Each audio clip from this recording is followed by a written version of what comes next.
Welcome in everyone to episode 10 of Behind the Mic, where we get behind the mic of all your favorite sports personalities or soon to be favorite sports personalities. And today I have a very, very special guest. It is the man, the voice of Central Michigan, Adam Jaska. Adam, thank you so much for hopping on, man. Thanks for having me, man. I appreciate it. Awesome, man. For those who don't know your journey, what's the story behind Adam Jaska? Like, what's your resume when it comes to broadcasting? Yeah, I think I'm very similar to a lot that I grew up playing a bunch of sports. My family was super sports oriented, so that's where my love kind of came in there. I was watching or playing or something involved with sports somewhere. Pretty much every day I was growing up, it felt like. And then I decided to play Division III soccer at a small school just outside of Michigan in Indiana, and went into engineering because I wasn't quite sure if I should go into broadcasting just because I knew how competitive it was. And then I tried Calc 2 and I had no idea what was going on. So I decided to transfer up to Central Michigan and went to school there. Great broadcasting program, a lot of great broadcasters in front of the camera, behind the camera that have come from there. And pretty much ever since have been doing in some capacity their ESPN 3 games for the last 11, 12 years, basketball, volleyball, gymnastics, wrestling. And then in 2019, I became the radio play-by-play guy as well, doing football and basketball.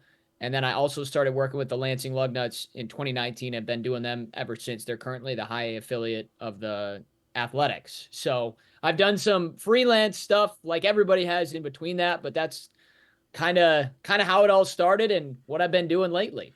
Yeah, it's awesome just hearing that journey just in general as well. And though we got to go straight to the TikTok. I mean, just the amount of fun stuff that you're able to do. I one of my first things that I saw when I first saw your page was the New Year's one, the celebration where you got the glasses on and everything.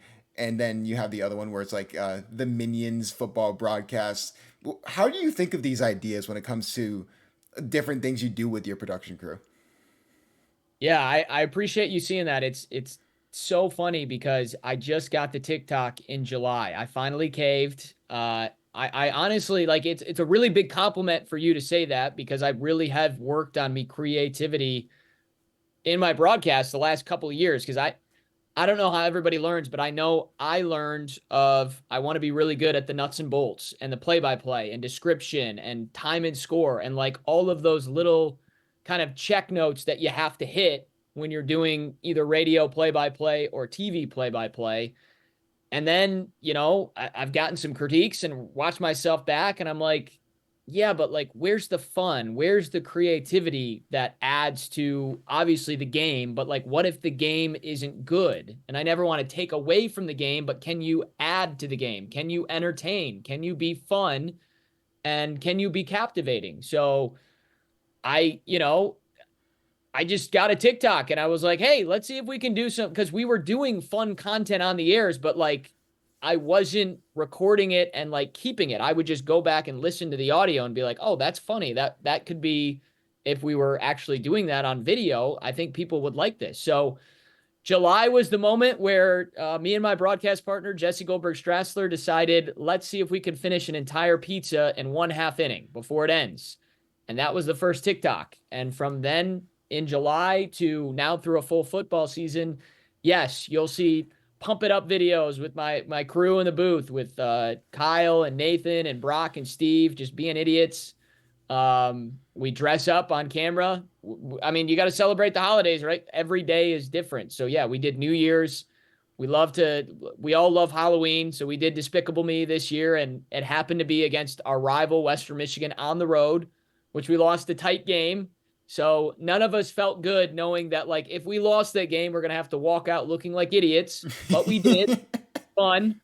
Um, so yeah, that's just kind of how it started, just seeing all the reels and everything on Instagram and hearing about TikTok, but I never really like I'm on Twitter a lot and I know that's older, but and then I was on Instagram and I'm like, why not just try this out? Because I felt like we were doing creative things. It just wasn't being captured. So I got the GoPro. That's the shot that I've got for both the booth shots. And I tell you what, it's been fun. I've walked around at least 3 MAC campuses. And I think this is the funniest thing because, like, I would love for someone to come up to me and be like, hey, you're Adam Jaxa. You're the Central Michigan guy. You sound really good on air. I like your broadcast. No, it's not that. It's, hey, you're the TikTok guy. Like, I've seen your TikToks. And I'm like, what is going on? Of course, you recognize me for TikTok, but it's just another medium. And I love how random people can see it. And even if you don't like sports, you can kind of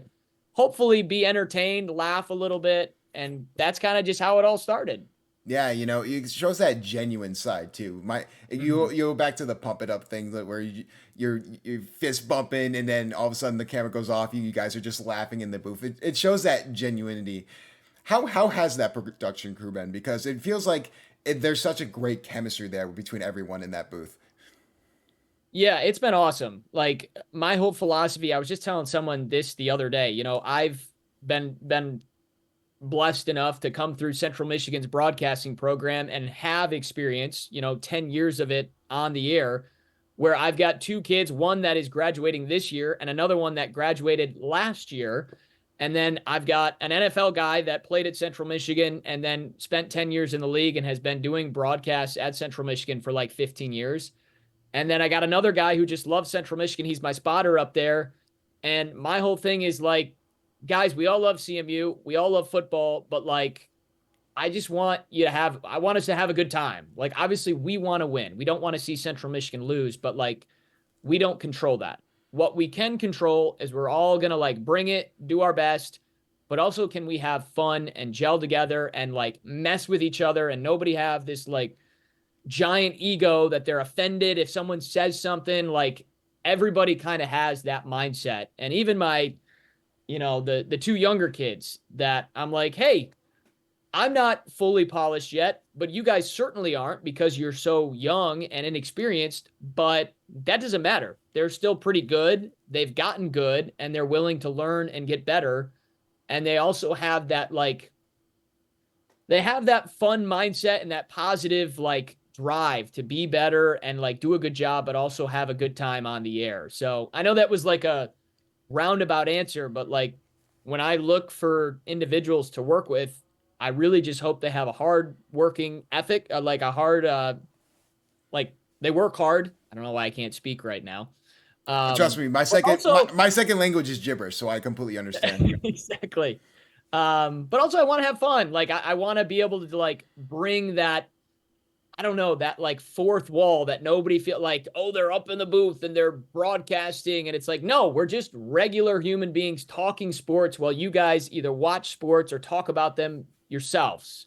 And I hope that we convey that, So I think we got a really good group up there. I love working with those guys. It's the same thing with Jesse and Lansing. Like, it truly is. The spot is as good as the people that are around you that are doing it with you. And I love my crews. I love the guys that I work with and just their openness to trying new and honestly dumb things. Like, we do stupid stuff, but it's like everyday human interaction stuff that I think people can relate to. And it's been fun to kind of really dive into that this past year. Yeah, you're only as strong as your weakest link, in any sort of broadcast in any sense. And then you're like, hey, we're gonna lose in style. We're gonna have fun with it because we can't control the game. We're just a subset of sports. But it's so interesting. I mentioned this to a bunch of other broadcasting friends where basically we're all just big sports fans that like to talk. And I think that's such the great thing about broadcasting. Anyone who wants to get into that field, it's all about just being in love with sports, and that's been awesome. You've mentioned that you've been with Central Michigan for a while. What's been your favorite sport to call if you had to choose one? Because you've definitely done a bunch of sports over the course for Central Michigan and some other places as well. But what would be your favorite sport to call? Yeah, I get this question a lot, and it's a good one because I feel like you could ask me now in May, and then you could ask me in December, and you could ask me in September, and it changes. So I don't know how to answer this because I don't have like a favorite one. It's kind of like, what season is it? And you're like, oh, I've gotten into the flow of this one. Well, now I get to do this, and then right when you get in the flow of that one, it's like, okay, now I got to pivot and go do this. I will tell you a fun one because I could say basketball, football, baseball. And I would probably pick baseball of those three because, like, that's the sport I grew up with my dad watching. And now I just have an appreciation. But, like, a twist from that, I do wrestling at Central Michigan. And I actually came from a high school that had a really good wrestling program. I didn't ever go to a meet, I didn't know anything about it. And then I got to Central, and you understand it's like, hey, they give you an opportunity, you say yes, right? You're just trying to get reps, you're trying to get better, grow, figure out who you are. And they said, hey, can you do wrestling? And I'm like, sure. What do I say? What, like, I don't know the rules. I don't know the point system. I don't know what they're doing besides like lurking and looking at each other and standing and like hugging. Like, what is this? And now, fast forward, like Central Michigan has a great wrestling program. We had a longtime head coach that just retired. And I always just like thank him so much for just being so patient with me because I can only imagine some of the stupid, like, questions, the Where's the rudimentary questions. turnbuckle? Where's the ropes? Like it's WWE. Like I don't Yes. Like like he's got to be like, dude, here's this smart mouth kid that's got to talk and he doesn't know anything about this sport. And he was super patient and willing to like help me learn it and bring me along. And now I love the sport. Like college wrestling is my absolute favorite. I love March Madness with a T. I love March Madness too, but like the NCAA tournament and the NCAA tournament, wrestling and basketball being at the same time is like crazy to me because I'm like, how do I watch both of these? But over the last 5, 6 years, I've not missed the championship rounds on that Saturday night. This year, I think it was in Cleveland.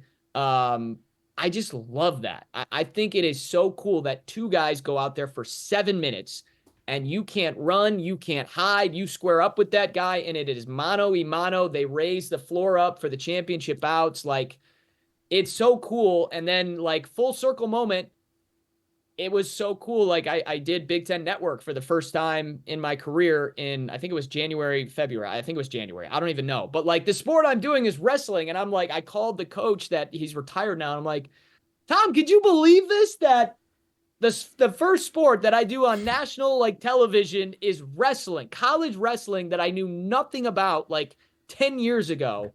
And it just goes to show like you got to be open-minded, you got to be willing to say yes. And that was like a really fun moment for me, just being like, wrestling. Who would have ever thought wrestling was the sport that I would just absolutely fall in love with?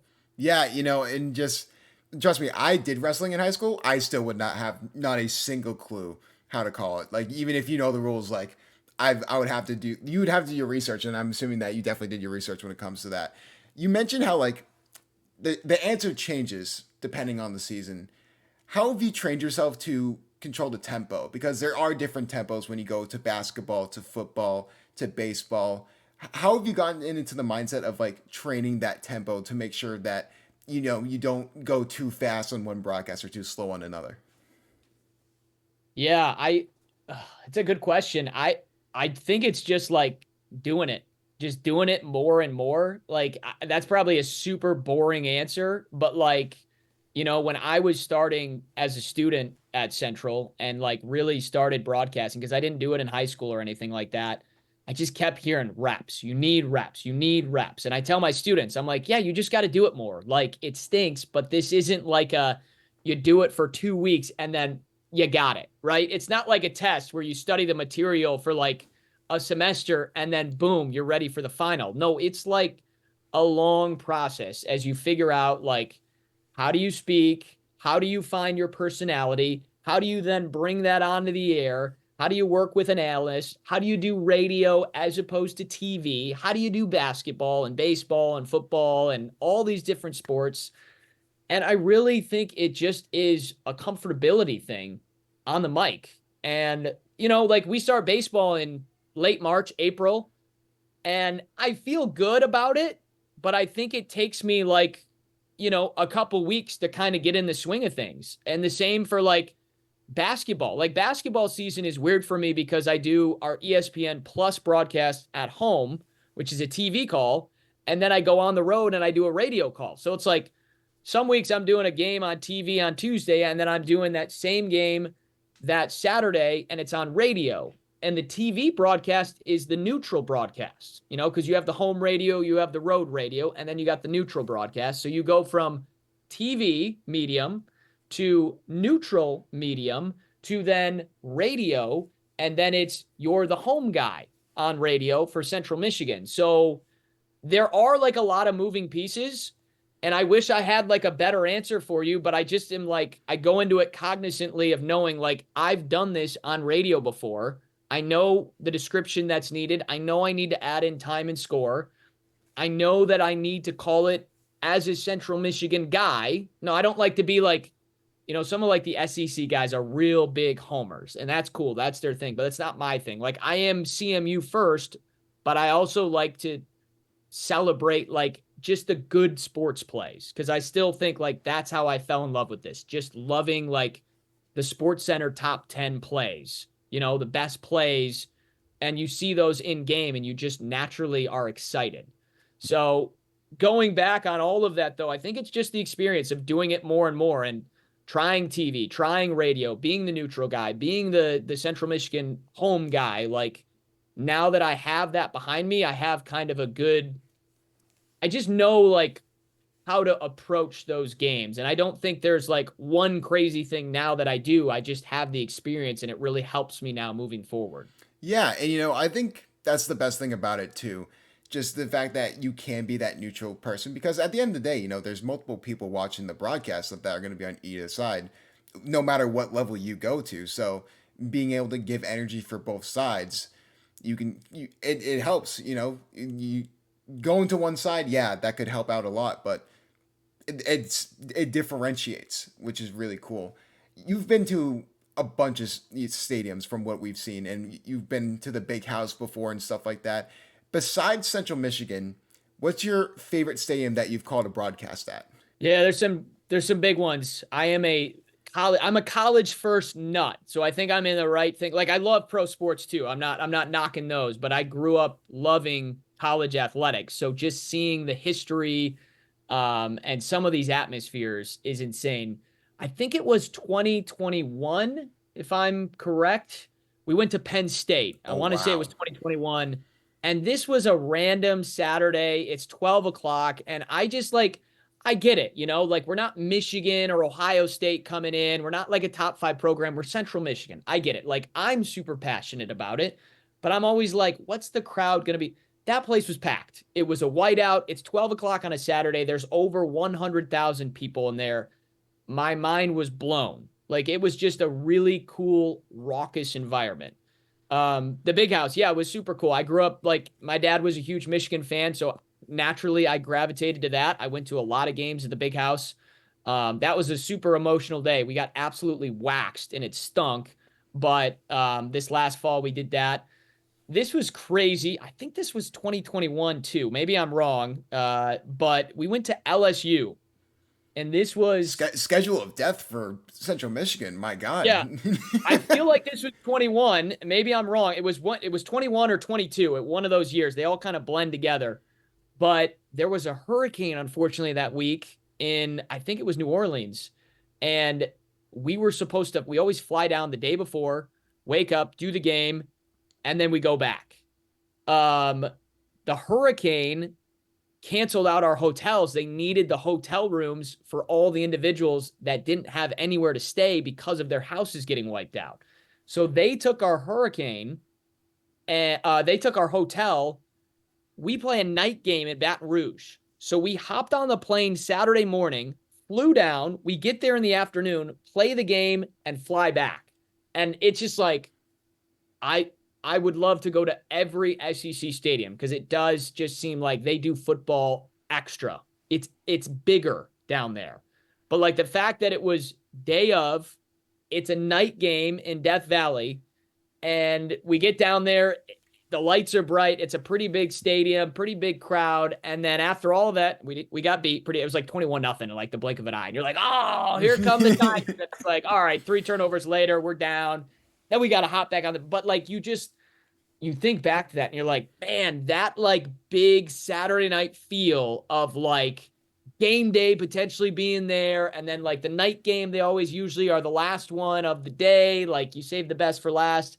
and you're a part of that, um, it's pretty cool. And then there's like I went to Rupp Arena for basketball for Kentucky. Just went to the Kohl Center for basketball up at Wisconsin. There's been some cool ones. There's been some cool ones to go to and just see Purdue. Purdue. I can't believe I didn't mention Purdue. Purdue basketball. I am dying to go to Indiana as well, an Assembly Hall. But like they call it Hoosier hysteria. They are absolutely infatuated with hoops. This was another one. This was late December at Mackey Arena. So the students are gone. And I don't know if you've ever been to Mackey or Assembly Hall, but like they're always packed. And we're not, I mean, we're fine. We're nothing crazy. No students. There was not an empty seat, and the reverberation in Mackey is just nuts. We got beat by like 35 points, and I'm like, guys, listen, I understand. Like the atmosphere was insane. So it is really fun. Like I'm so passionate about like the Midwest and Michigan and Central Michigan, like this state and like my school. But then you go to these other places and you see how passionate their fan bases are. And then you get to the Power Four of the Big Ten and the SEC and whatever. And it just is like, it's just more. And it's so cool to see that many people be that excited about a sporting event. Yeah, and it's just another level too. Once you get to those bigger schools, and then you kind of don't realize it until you're there. You're like, oh my goodness, like you mentioned, like going to LSU at night must have been one of the coolest experiences because of like where it was in the time, and overall, like it's so cool just to see like different perspectives from different stadiums. I'm a Boston College fan, so take that as you will. But overall, it's a really cool experience for what you've been doing.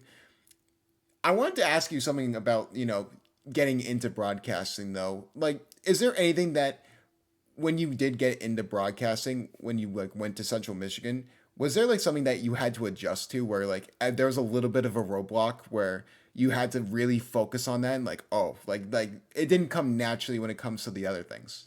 Yeah, I think the biggest thing is just finding yourself on the air. Like, you know, um, it doesn't seem like, and again, I don't want this to be for everybody, because I know it's different for everybody, but I see it with a lot of my students and a lot of people that I went to school with. It's just common, and even guys that are broadcasting at the college level now, it takes a while for it to be like natural on air.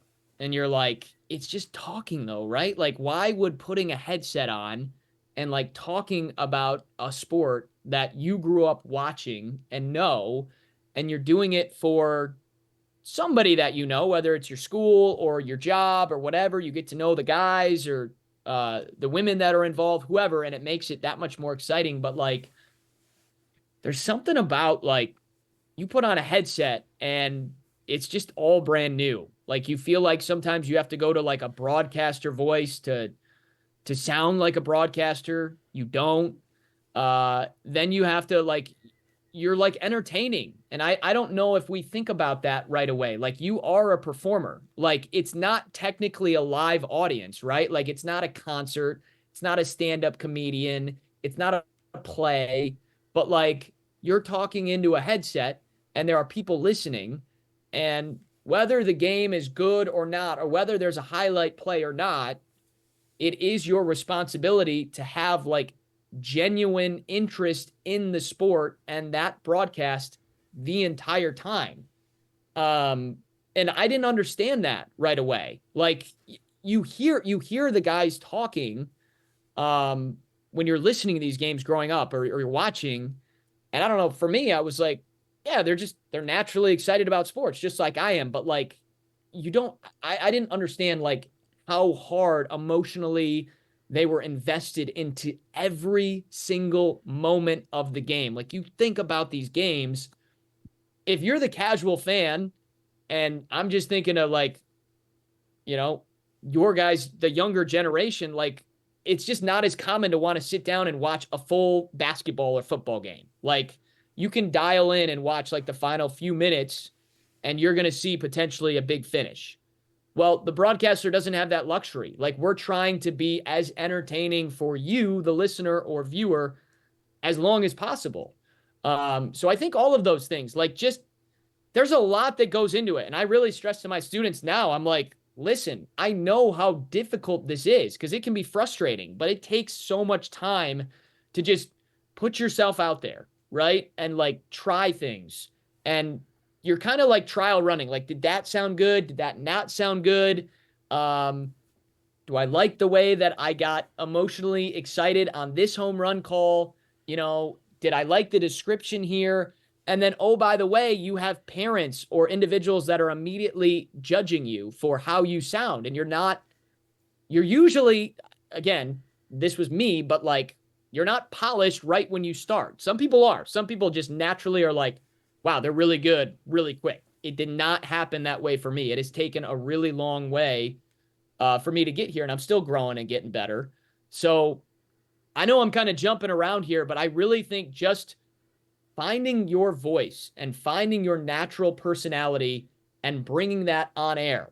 Like I don't think you go to school and people are like, yeah, you really need to work on finding who you are as a person. That would be like a main thing that I would tell individuals as they grow as a broadcaster. Like, you need to know who you are to be able to bring out your true, authentic self on the air.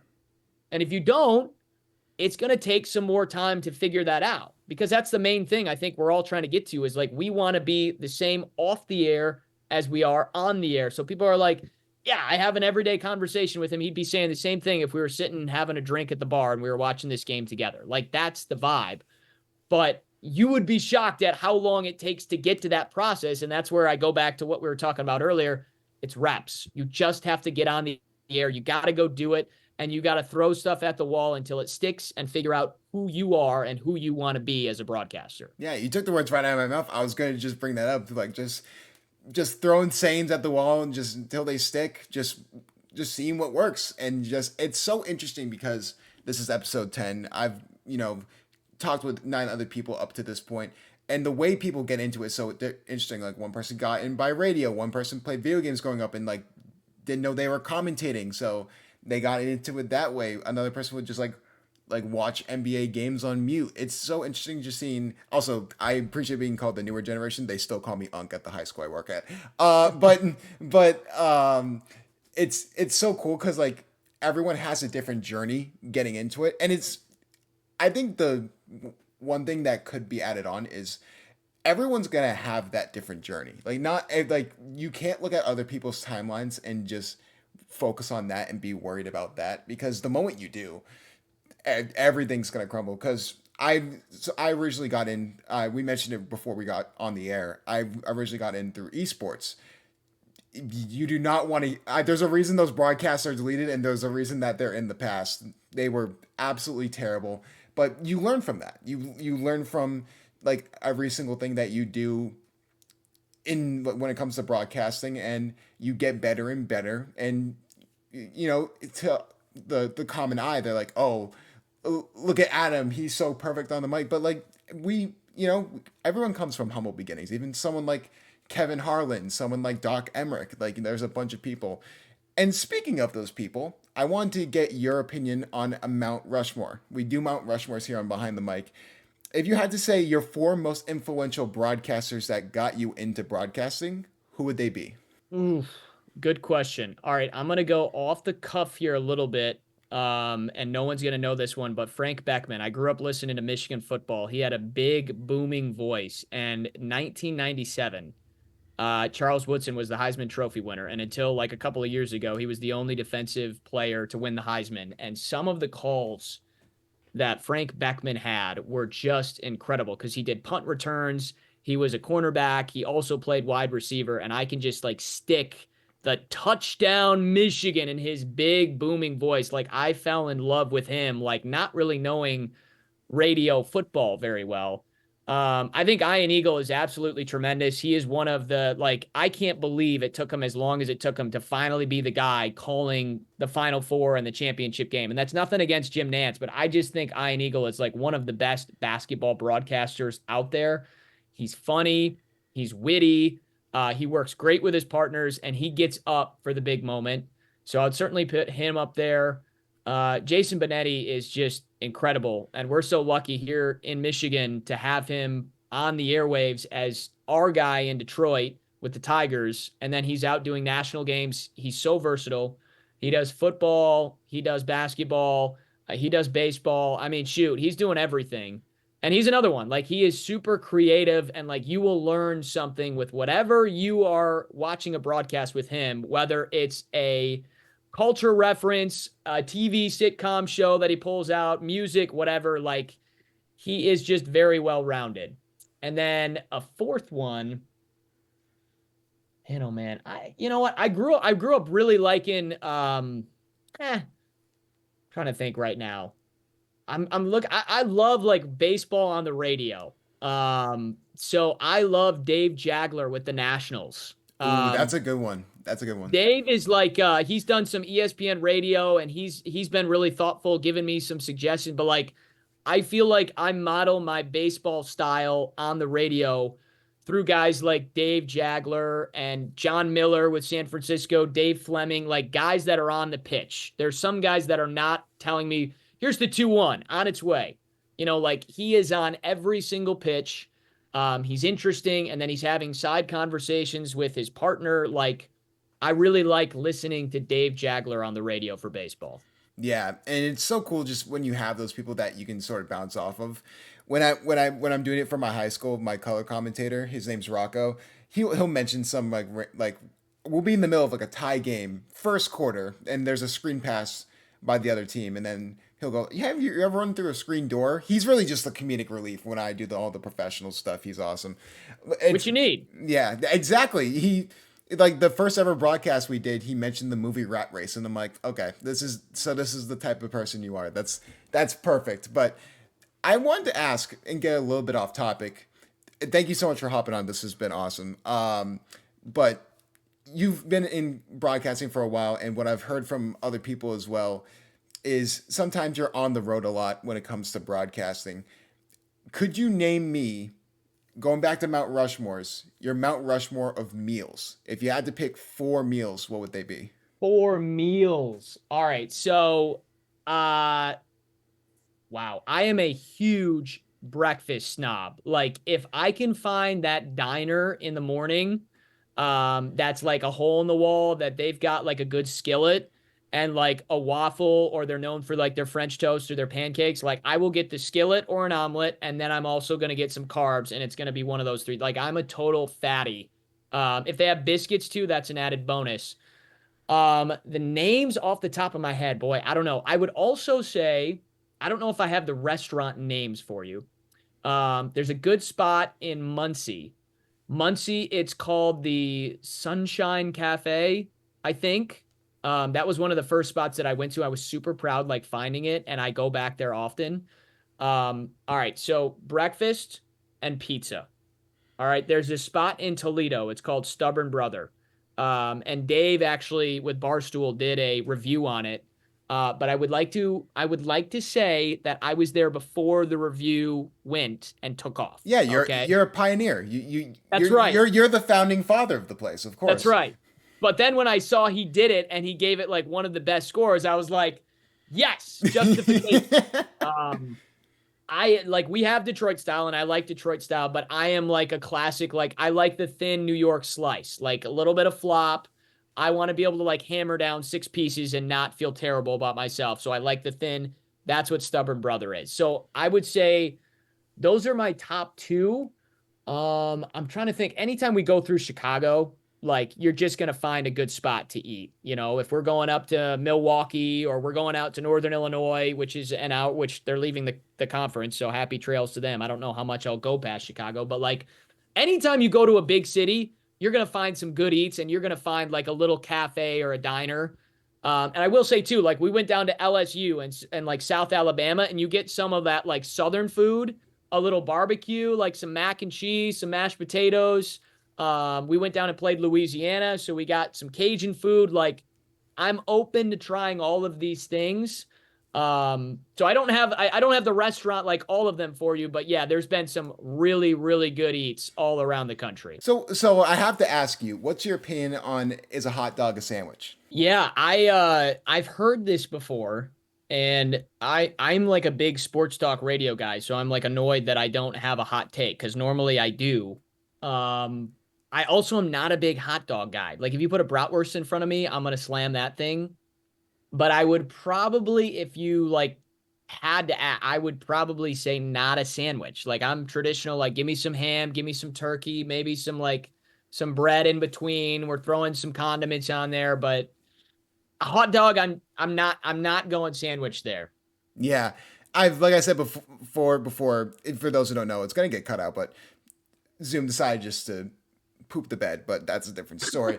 um, I've had people say it's like a sub sandwich. People say it's like a taco. I think one person went down the rabbit hole and said like a Pop Tart's a calzone. Like you can go if you really wanted to, you can just go down the rabbit hole of like everything that has been or will be when it comes to food. But we'll end it off on this again. Like I said before, thank you so much for hopping on. It was an absolute blast.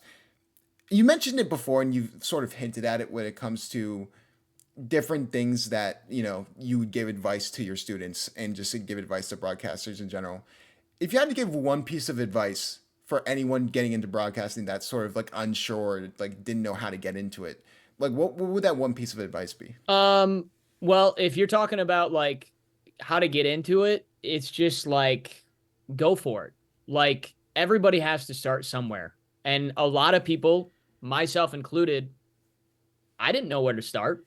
Who does know where to start? Like let's Yeah, not I all was the same act way. like yeah, let's not act like everybody has life figured out. It's not usually the case. Now, if you do have a little bit more understanding of it than others when you start, good for you. Like that's great. You have like a little bit of a head start, but like I didn't have anybody in the industry that I knew super well. I didn't have any family members that I knew really well that were in broadcasting. Like I just wanted to do it.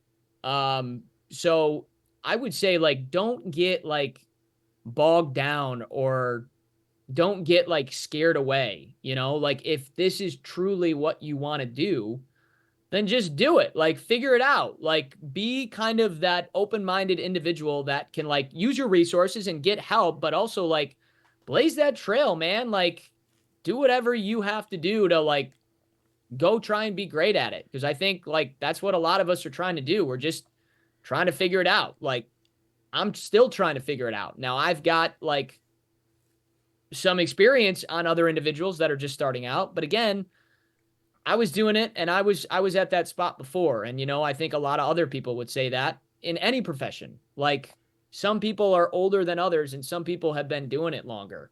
So I think just not getting discouraged. And then, the big thing that I always tell my students when they're trying to decide, like, I think I want to do broadcasting.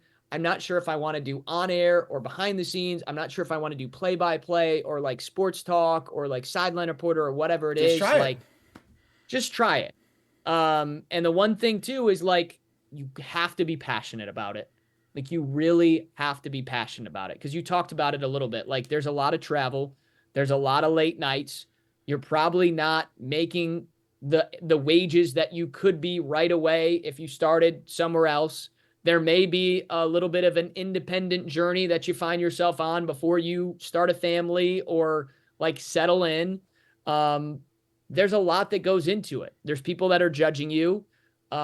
There's people that are getting opportunities that you're not. Like there's a lot of mentalness that goes into it that you have to stay like, I mean, you're a human being, so I think you're going to react when you see good things or bad things like anybody else, but you kind of have to do that like old coaches cliche, like one day at a time, one game at a time, like be where your feet are type of mentality. um, to kind of block all that out. And I think a lot of that can be blocked out by if you're just super passionate, like you love sports, you love broadcasting, you love trying to get better and find ways to grow as a broadcaster, try to find ways to be creative and different and who you are on the air. I all think that comes back to passion. And if you have that passion and it's still in you, I think you really can excel as long as you have that passion burning. And once it maybe runs out, maybe you try something different. But if that's there, Yeah, and I fully agree. One thing to add on to that is like as long as you do it 100%, if you're truly passionate about something, you're never going to find out if you're truly passionate about it until you dive in and it's going to quote unquote waste time. And that's the one thing that, holds a lot of people back. But you're not going to know unless you fully dive into it. Be like, what's the process?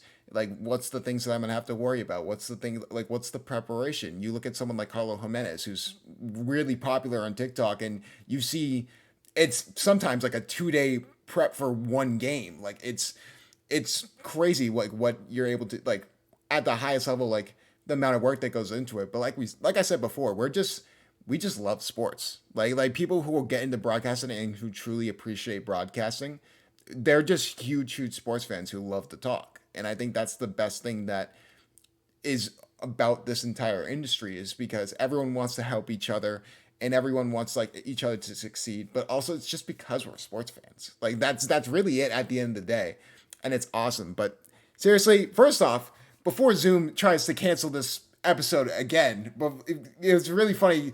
Only us will see it because I'll edit it out. But in the middle of the hot dog is clearly Zoom did not like the hot dog as a sandwich answer I from gave the Adam. wrong answer, man. You gave the wrong answer, unfortunately, and Zoom's like, nope, out of here.